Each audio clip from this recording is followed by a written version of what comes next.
All right, y'all, we are back working on 81 Caprice. The goal for today is to get the motor and transmission out of here.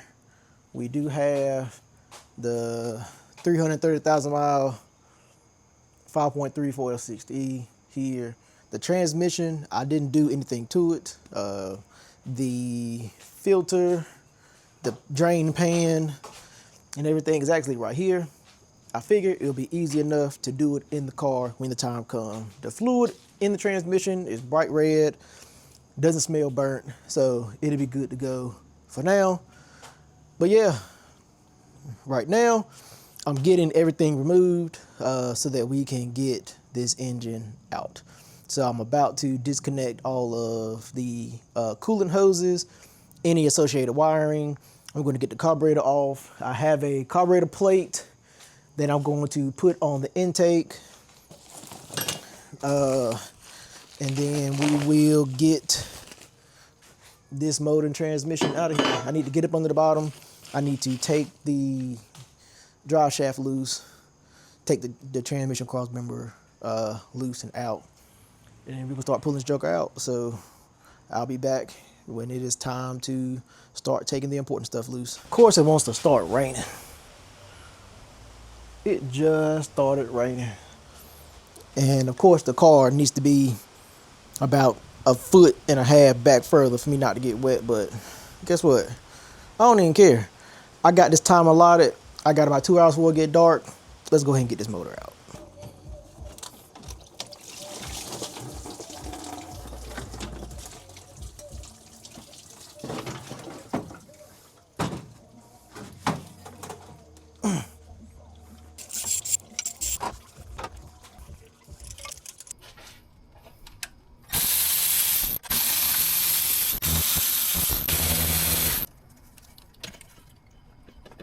To look at it, I'm just trying to keep track of my shit. I need to get this. I'll take time.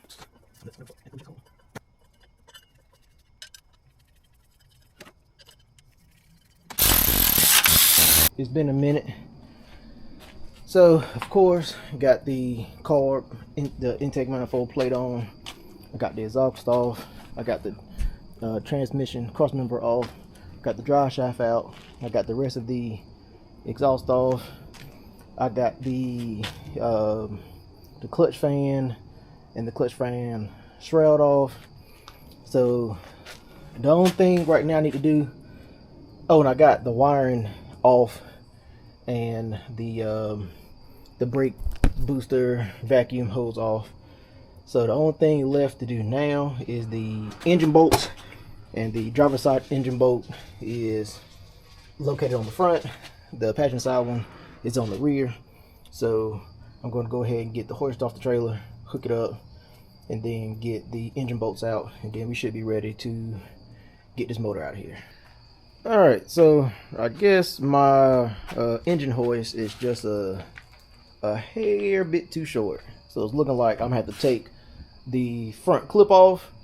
And when I take the front clip off, that should give me the space that I need to be able to actually get the motor out. So let me figure out how all this comes off. Alright, well, I might have called it a night for the night. I got the bumper off. I got some of the bolts off. It's loose at the bottom, but something that's holding it up here.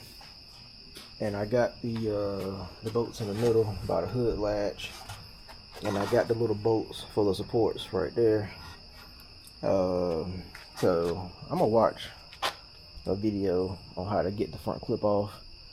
And it's only 8:22, but you know, almost daylight saving time, so it's been pitch black since like 7:30. So yeah, once I get the front end off, the front clip off, I should be able to get the motor out. Next morning, everything's still here. Ain't nobody take nothing. I wish they would have came and took this motor out. They could have had it. All right. So from my understanding, what I was missing is I got everything else loose, but I need to take that bolt, and then there's another bolt right there. I believe once I take those bolts out, or it might just be those two outer bolts. They connect to the header panel on the side. Then the panel should come off.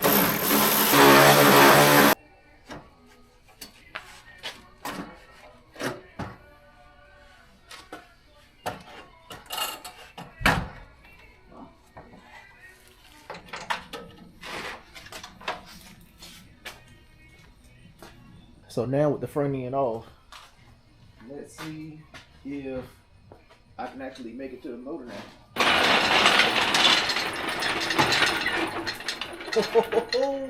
Yes, sirski. All right, y'all. So this should be ready to come out. We shall see. I think everything is disconnected. If not, we will find out in due time. All right. We got movement.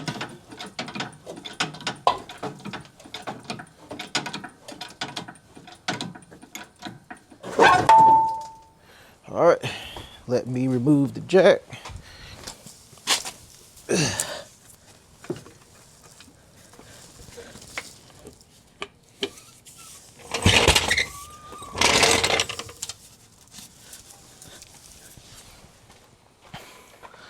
And let's try to wrestle. Let's try to wrestle this thing out.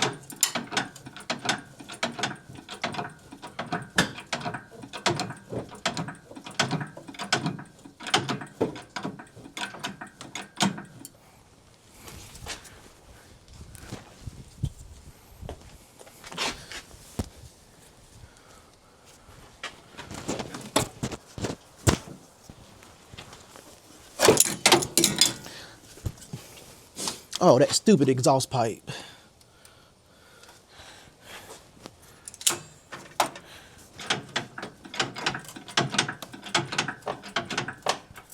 That's going up against my wiper motor.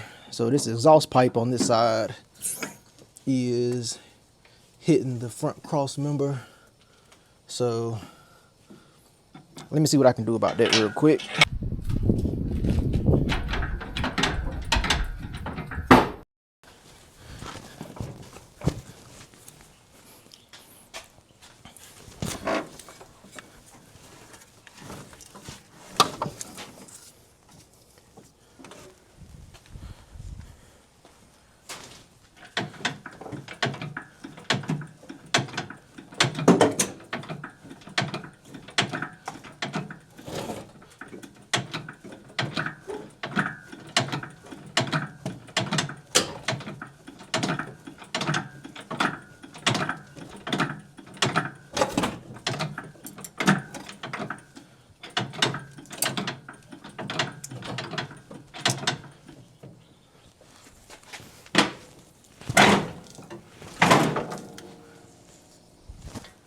Transmission fluid everywhere.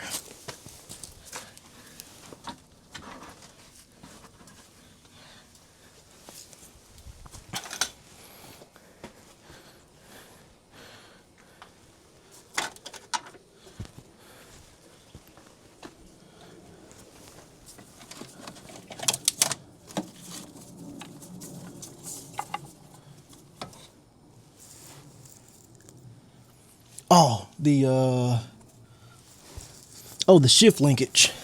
The shift linkage and the speedo cable are now removed. So I don't think there's anything else that I've forgotten.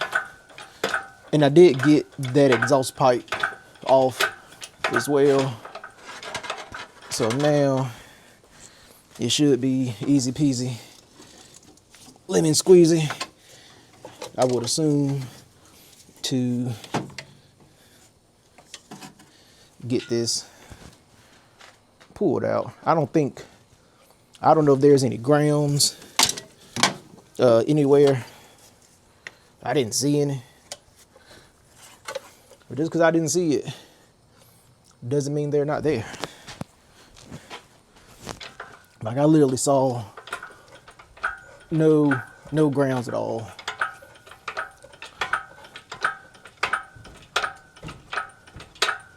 So I don't know why this engine is favoring going, the transmission is favoring going to the right side, to the driver's side. We'll have to take the hood off. I hope not. It has a pretty short chain. Transmission fluid is at environmentally unsafe levels. Currently, what is this?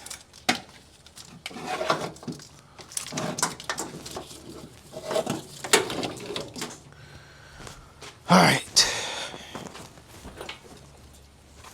I don't know why they don't have grab handles. Like the old school joints got handles where you could actually can have something to pull on. These don't have that. And I don't like it.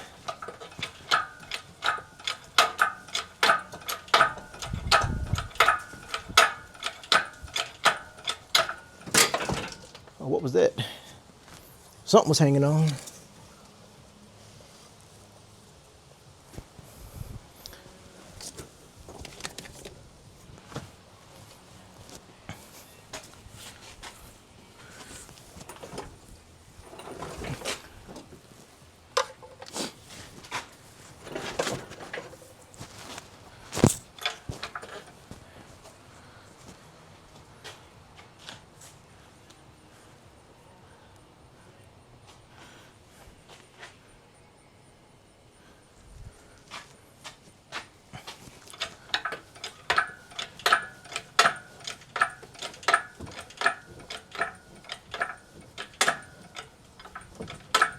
I feel like something's crawling on me.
She is out of there like swimwear, baby.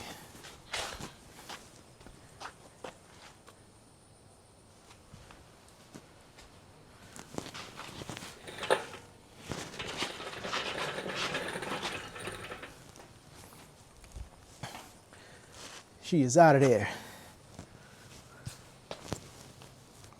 Out of there. Just like that.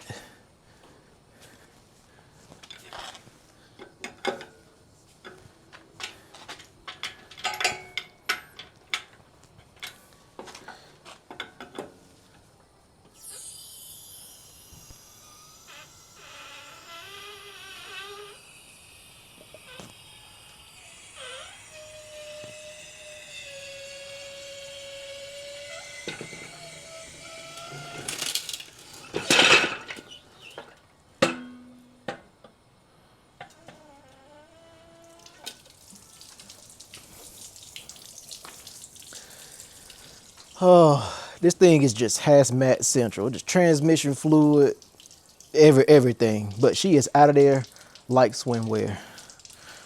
So, man, I need to get some oil dry. But yeah, we got a lot of, oh, come back here. We got a lot of room in here now. Got a lot of room. Got some cleaning that needs to be done. But yeah, she is heartless. Heartless. So let's get to cleaning.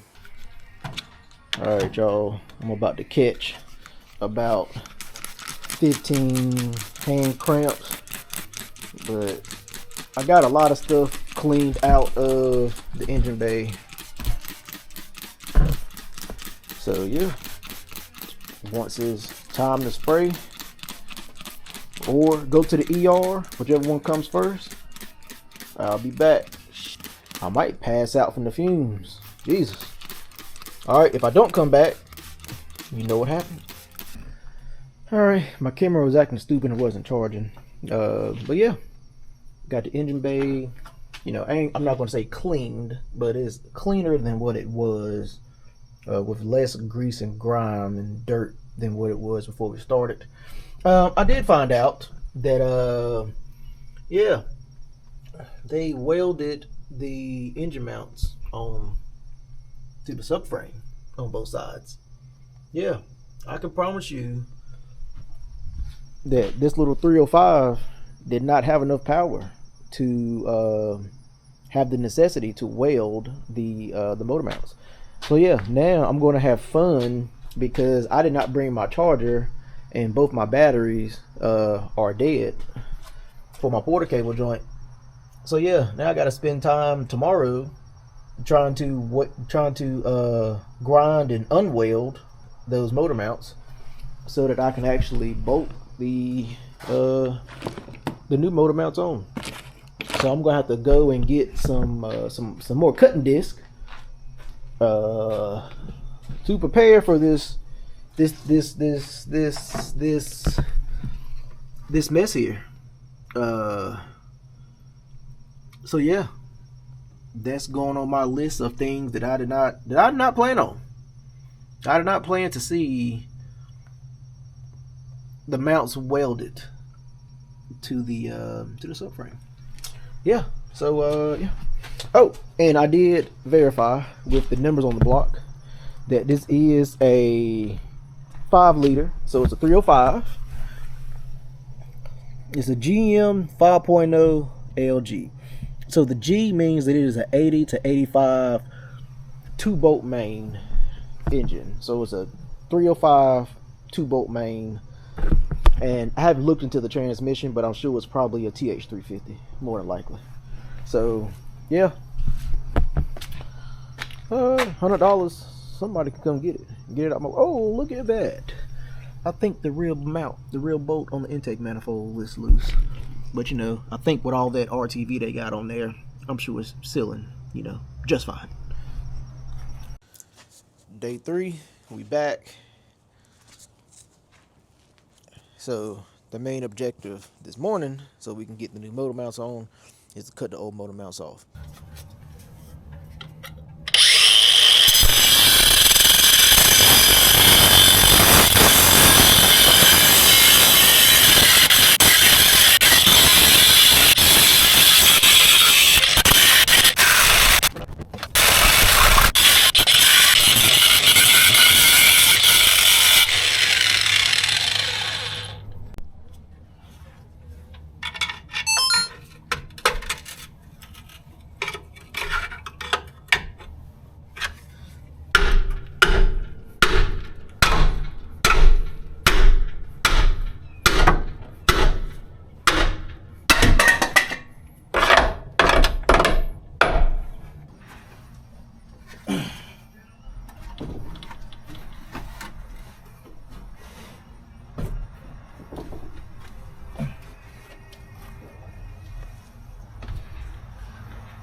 All right, we got it.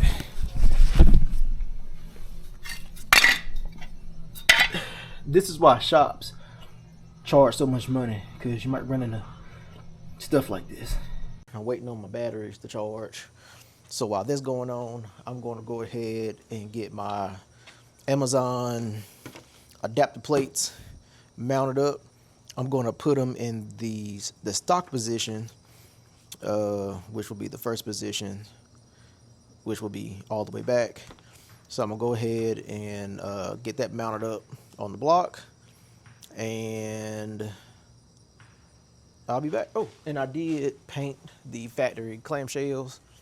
I took them, cleaned them up, and painted them. That way they'll look halfway decent.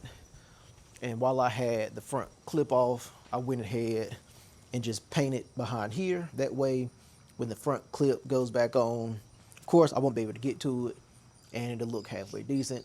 And I'm gonna say for basically just clean and no prep, I mean, that looks pretty good. But I didn't spray anything other than the radiator core support, because I want to do more prep. Like, I want to pull the wheel tubs out. Once I finish grinding down the subframe, I will spray the subframe. Probably won't do too much cleaning, but I will spray it. That way, that'll be nice and fresh. And then the frame and everything else, I will do when I do the suspension, since all this stuff has to come off anyway. I was going to spray the firewall, but it doesn't look that bad, so I'm not going to mess with it. So I'll be back once I have the mounts mounted up on the motor. So I got everything ground down. I'm only going to paint the bottom of the subframe, because I won't be able to get to it once the motor's in. I'm going to hit it with this Mako Rust-Oleum, and then I need to get the old engine off of the engine stand so that I can get the LS on the engine stand, so that I can put the clamshell mounts on the motor. I need to dig out the cross member. I need to find what I did with the transmission mount that I bought off Amazon that I hope fits the transmission and the cross member. And then we're gonna start getting this bad girl in here. I got about 2 hours to get this motor in and bolt it up. And I also found out that the motor mount bolts that I bought are too big. So I guess I'm gonna be putting the old ones back in. This one is too short, and I guess I have to come back later on and swap out those motor mount bolts. Unless I got time today, once I get the motor in here, to go get new bolts. We shall see.